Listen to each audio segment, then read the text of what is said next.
Subscribe कीजिए हमारे channel Easy Education bye track को सबसे पहले एजुकेशनल वीडियो प्राप्त करने के लिए, और हाँ, बेल आइकन को दबाना न भूलें।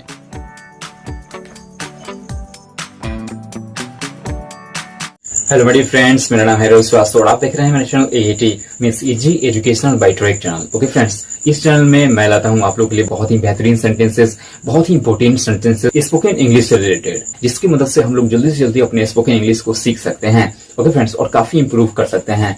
कि कभी कभी हम लोग सोचते हैं कि हम लोग कैसे अपने इंग्लिश को इंप्रूव करें, how to improve our English language. Okay, but हम लोग असफल हो जाते हैं। हम लोग कुछ नहीं समझ पाते हैं कि कैसे इंग्लिश को बोला जाएगा, कैसे किसी के सामने कुछ बोला जाएगा, है ना। जैसे कि अपना इंट्रोडक्शन देना हो तो कैसे देंगे।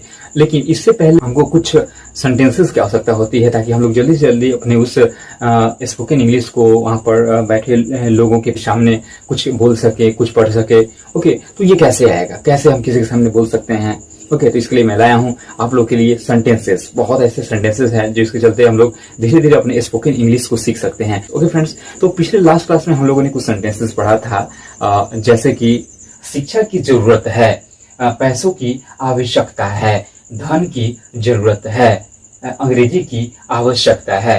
ओके फ्रेंड्स, तो इस प्रकार का सेंटेंस यूज किया था हम लोगों ने अपने लास्ट क्लास में, और मैं आज फिर से उपस्थित हो गया एक न्यू सेंटेंस के साथ, बहुत ही बेहतरीन सेंटेंस के साथ, जो हम लोग के स्पोकन में काफी यूजफुल होता है। ओके फ्रेंड्स, तो please look at the board with me और देखते हैं कि जो न्यू सेंटेंस है वो क्या होता है। ओके फ्रेंड्स, तो प्लीज लुक एट। एक नंबर में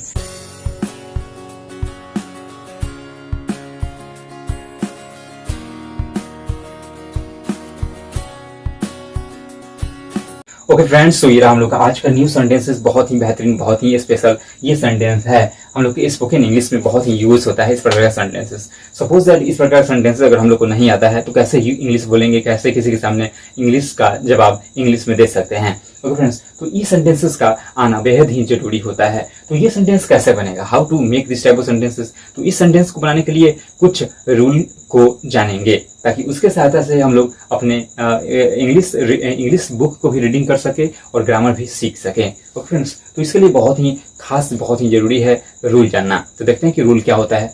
ओके, आते हैं। तो देखिए, सबसे पहले रूल में हो जाएगा।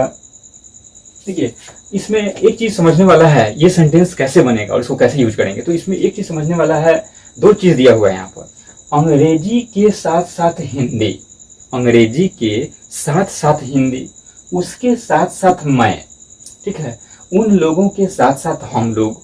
ओके, हरि के साथ साथ रवि। कहने का मतलब ये हुआ, जो के साथ साथ जो दिखाई दे रहा है यहाँ पर, के साथ साथ, साथ साथ, के साथ साथ, के साथ साथ, ठीक है। तो के साथ साथ दिखाई दे रहा है, तो उसके पहले भी एक सब्जेक्ट है और उसके बाद भी एक सब्जेक्ट है। देखिए, इसके पहले एक सब्जेक्ट यहाँ पर है, उसके बाद यहाँ पर एक सब्जेक्ट है, ठीक है। तो यहाँ पर तो सबसे पहले सब्जेक्ट वन का यूज करेंगे। तो सबसे पहले सब्जेक्ट वन का यूज करेंगे। सबसे पहले first of all we have to use subject one, और उसके बाद एज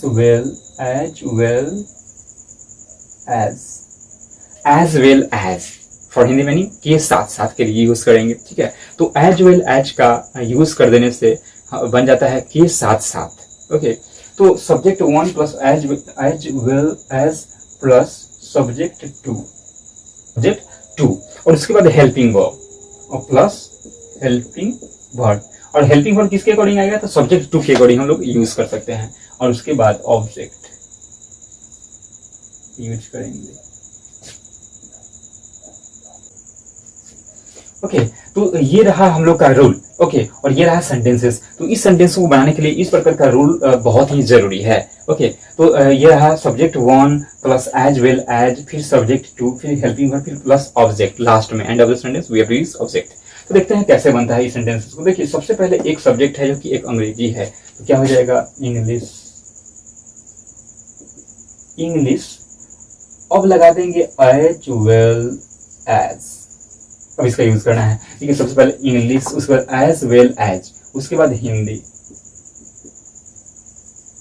तो दो सब्जेक्ट है कि नहीं यहाँ पर। देखिए, इंग्लिश भी एक सब्जेक्ट है और हिंदी भी एक सब्जेक्ट है, सेकेंड वाला सब्जेक्ट है। ये फर्स्ट वाला सब्जेक्ट है और ये सेकेंड वाला सब्जेक्ट है, और उसके बीच में कंजक्शन का कौन काम कर रहा है, as well as. As well as को हम लोग कंजक्शन मान सकते हैं, ठीक है। ग्रामर के अकॉर्डिंग देखा जाए तो एज वेल एज क्या है, एक कंजक्शन है। और कंजक्शन क्या होता है, दो सब्जेक्ट को जोड़ता है या दो सेंटेंसेस को जोड़ता है, जोड़ता है नहीं जोड़ता है। तो ये रहा एज वेल एज, जो कि कंजक्शन का काम करता है यहाँ पर। तो English as well as Hindi. अब हिंदी इज, अब यहाँ पर हेल्पिंग वर्ब क्या आ जाएगा, इज। तो English as well as Hindi is also easy. Okay, तो इजी, तो English as well as Hindi is also easy. तो यहाँ पर एज वेल एज के पहले एक सब्जेक्ट इंग्लिश और उसके बाद हिंदी। तो English as well as Hindi is also easy. और देखिए उसके साथ साथ मैं भी शिक्षित हूँ, उसके साथ साथ मैं भी शिक्षित हूँ। तो उसके का क्या हो जाएगा, ही होता है। याद रखना है, मैंने पहले भी बताया है कि जब भी उस आ जाए उस, तो ही का यूज करेंगे। अगर उन आ जाए उन, तो दे का यूज करेंगे। जैसे मैंने पहले बताया, जैसे देखिए यहाँ बार बार मैं बताता हूँ कि इसमें बच्चे बहुत कंफ्यूज हो जाते हैं कि उसके का क्या होगा, उसके, उससे, उसे, ये सब क्या होगा। तो सब एक ही वर्ड से मिलकर बना हुआ है उस।